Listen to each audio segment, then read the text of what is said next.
Hello good people, my name is Kelvin Amos from Baruthi studio. Mimi huwa nimesimamia department ya Head of Programs na nataka kuwaishia Merry Christmas and Happy New Year. All these holidays, stay safe.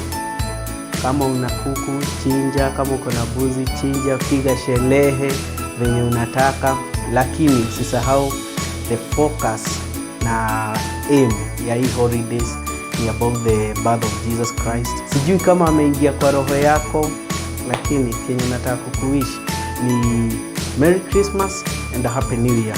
Na usisahau Baruthi Studio is the best